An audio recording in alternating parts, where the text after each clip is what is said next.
Good morning, all. It's TD. I hope everybody having a good day. Let's talk about the myths of HIV. I was in a meeting yesterday at the health department, and one of the things they were talking about trauma and HIV. And and while they were talking about trauma and HIV, I brought up some of the myths of it. Like, for instance, people think that you have to have a whole lot of partners, sexual partners, in order to contact HIV. That's not that's not true. Contract HIV. That is not true. We have so many young women and men that had just one partner at one time and they get HIV. What happens is the viral load. If the viral load is real high and as you're having intercourse, like for the females, uh, say uh, um, your vaginal skin may get broken during intercourse, then that is how the semen is able to leak in there if the person has high viral load of HIV.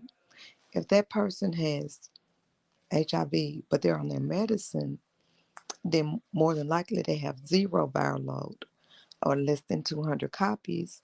They cannot give you HIV. I know so many people that have had, so I'm personally friends that have had countless numbers of partners, but they never got HIV. And then I know two women that were married for many, many years, and their husbands gave them HIV because they messed around. So don't go around judging people if you find out that they have HIV because you don't know how they got it. And even if you do know how they got it, who are we to judge? Let's talk about it. Who are we to judge? What we should do is have some compassion and and make sure we teach ourselves more about it because HIV is out here. That's why so many young people and people my age that are newly divorced or widowed are getting HIV. They're not using condoms and they're not having their partners tested. You could do a quick little oral swab at home, like a pregnancy test, and that's going to let you know if your partner has HIV or not. But so many people won't even invest in it. If you have somebody that you know you're interested in and you want to start spending some time with them, go to the health department and both of you get tested, you know?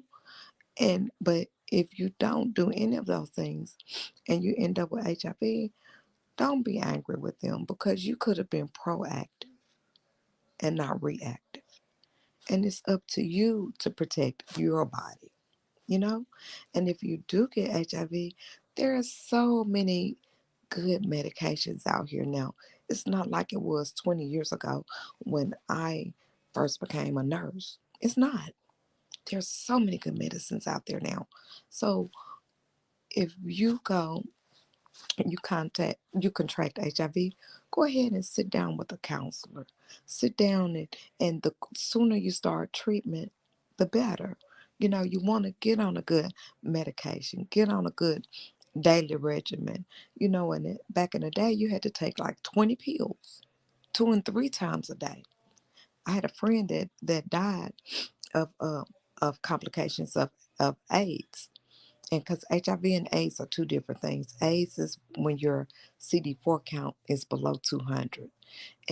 But once your CD4 count goes up, some states they'll always say AIDS is your label, but really you're just HIV positive at that point once your CD4 count goes back up. But you want to keep your CD4 count high. That's your T cells. You want to keep your viral load, which is the actual disease in your body, the virus. You want to keep that at bay. You want to keep that low, below 20 copies. Because what HIV does is causes inflammation. So inflammation is like, say you got a scratch on your arm and it swells up. That's what the inflammation will be like on the inside of your body. It will make your organs swell And that's why people start having strokes and heart attacks and just kidney disease, just all kind of nonsense. When you could just take your medicine and keep this disease at bay. You know, it's just so many good things out there right now for people that are HIV positive. And so you would go in, you would get tested, and if you were tested as positive, someone would come in and talk with you in your local area. That's how we do it here in Nashville. Come in and talk with you, sit down, then you would see your provider. You would get scheduled for a provider, sign you up for the Round White Initiative. If you have never seen the story of Round White, that was a true person. Look it up. He was treated like a dog, like a dog. He was a kid, and he got HIV from being a hemophiliac and getting blood transfusions. But you would get get your insurance in place. Uh, if you have 10 care or if you have Medicaid or whatever, you will use that to pay for your medications because the medicines are extremely expensive. Extremely, like a 30-day supply of pills without insurance is between $4,000 and $6,000. It's extremely expensive. But there's so many ways to manage your HIV now. You're not going to get it if somebody comes over your house and eat off your silverware and they're positive.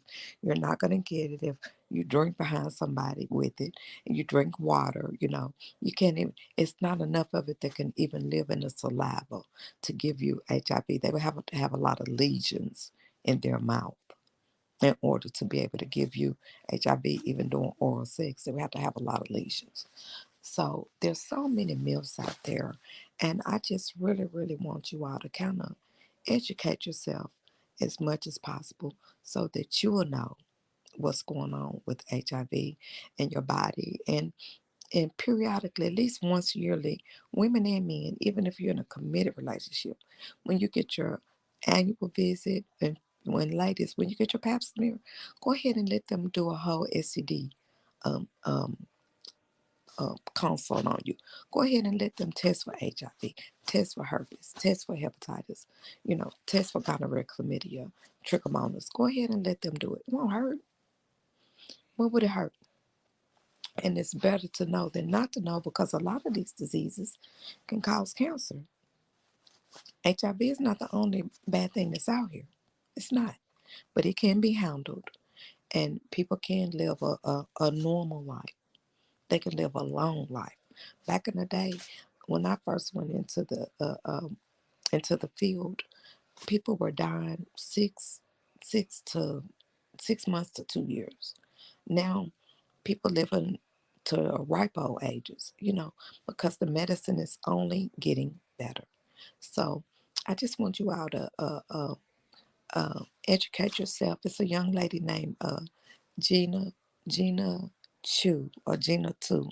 I like to watch on YouTube, and she's HIV positive, and she shows us her um her story from beginning to end, and she's just now starting to walk, and just a phenomenal young lady.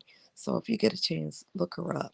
But again, y'all, this is just a quick little Saturday chat session, and let's talk about it. And there's a lot of myths out there about HIV. If anybody have any questions, feel free to ask me, and I'll go in the comments and I'll reply back to you. Thank you. This has been TD.